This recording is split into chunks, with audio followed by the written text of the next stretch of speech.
Arsenal beat Bate 3-0 at home, and we're through to the next round of the last 16. Was there any doubt?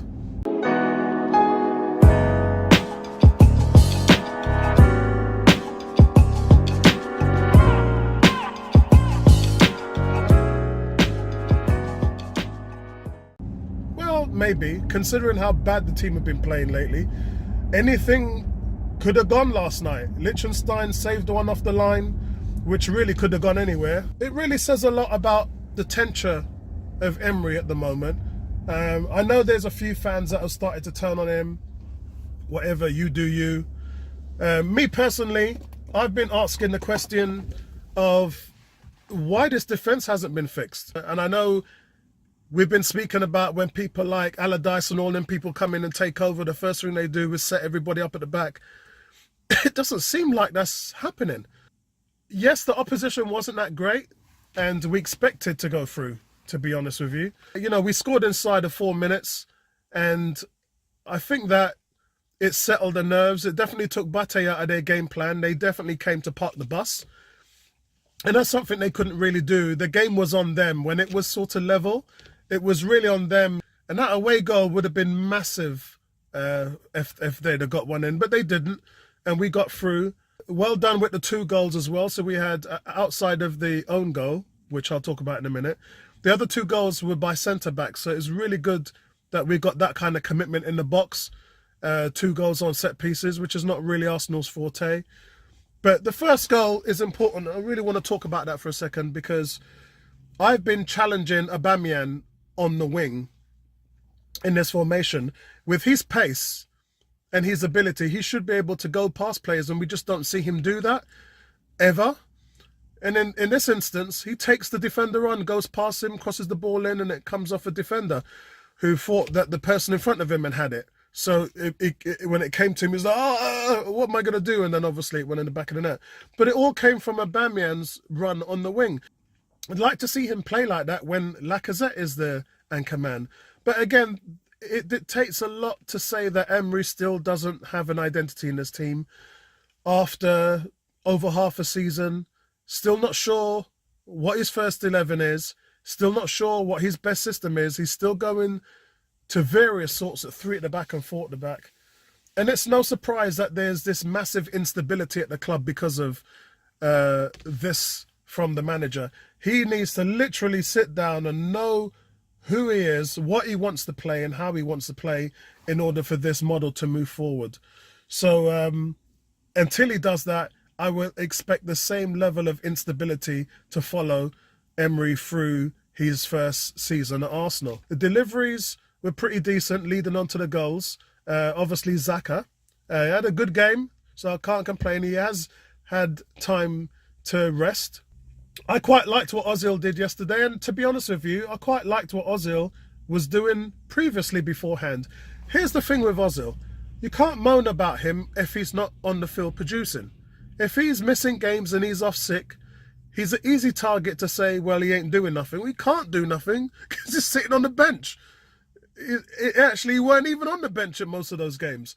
So it's a far cry to say that you've got this player who, outside of Eriksen, can create the most chances of any player. I mean, the first 10 minutes of the game, Ozil was literally running the show. Him and Iwobi, with help from Monreal on that left-hand side, were absolutely killing Bate in the first half. But that's the things that you like to see. Makes it look so easy, glides around the field, spots a pass, perfectly weighted balls.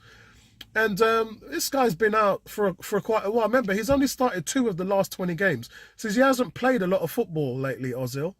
So stop your eyes, put the man on the field, make him produce, and if he doesn't, then you can say that he's not doing a job. But people are saying, yeah, now Ozil's got to make a run of it, he's got to put more effort in. He had more tackles on the pitch than any other player. And that happened twice this season. So he is making an effort. What more does he have to do? I just don't understand. This is something he never normally adds to his game. The fact that he started to add tackles to his game and, you know, shutting off passing lanes and things like that.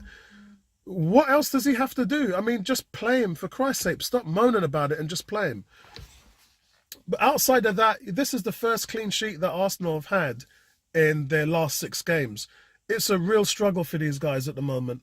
And I really feel them. I think the biggest question is now, can they come on and improve from this? That's the biggest question for me, because we have to put some kind of run going. This team isn't a very good team right now. And they're definitely not, in my opinion, top 4 ready. They're just not. I mean, with the news going on with Chelsea and this transfer ban for 2 years, United for me is still the model to go in and take that 4th spot. We not ready. We got a lot of work to do. And I think that work can start from now. Guendouzi's a big part of that. He was fantastic yesterday. Just such a young, fearless player which breathes authority. The communication he has with the players on the field and the coaches on the sideline is just something we don't see even from the captain. Koscielny doesn't even exhibit those qualities. And I think Guendouzi done really well yesterday. And as I said, most of the problems came from the left-hand side. That combination of Ozil, Iwobi and Monreal just absolutely murdered Bate. But it was never in doubt, and a good result. But what are we going to gain from it? That's the thing. If we go to Southampton now and stink up the joint, which I don't think we're going to do, because our home record, remember, the last team that beat us there in the league was Man City, and that was in the first game. So I think our home record has been quite solid. It's just the away form that we need to focus on. And as I said, I've challenged the manager for tactically not setting the team up right, not pressuring from the start, not showing that enthusiasm and high tempo and urgency. That's what we're going to be judged on. I just hope that we get a good draw, because we're going to need all the help that we can get. We're going to need teams taking points off each other. You know, a few of the other teams are going to be running into some tough matchups. But we got to take advantage of that by keep doing what we're doing on our side. Keep winning those easy games and intermediate games that we should be walking away with, and just put pressure on the teams on the top level. And if we can do that and take care of our part, then we should be within the fight. Remember last season, we were way off top 4. We were miles off the pace. This season, we're at least in there. But I would just have liked to have seen more improvement on the back end in terms of tactics and coaching from Emery. We seem to have lost what we had in that 22-game unbeaten streak. We just had an air about us. We just had an understanding on the field. We had our roles which we had to play. And we're just not seeing that level at the moment. The strikers haven't been prolific. Torreira hasn't been playing in that deep role where he's able to use his vision to dictate the range and spot in danger. The centre-backs and back 4 have been all over the place. Back 4, back 3, back 4, back 3. It's no wonder there's inconsistency there. And I think until we get back to some type of stability from the coaches, we won't be anywhere near on the form we was at the beginning of the season. So, yeah, sorry about the bunged up flu and everything. But that's where it is from me today, guys. Like and subscribe. And I'm putting this one on Emery's shoulders. Fix it, dude. Get with a plan and stick with it and roll with it. None of this chop and change every week. It's just not good for the players. They got no identity. They've got no distinction about them. No real understanding of what they're supposed to do. That's what we got to fix. All right, guys. Peace out. And let's move on. Back your team. All right.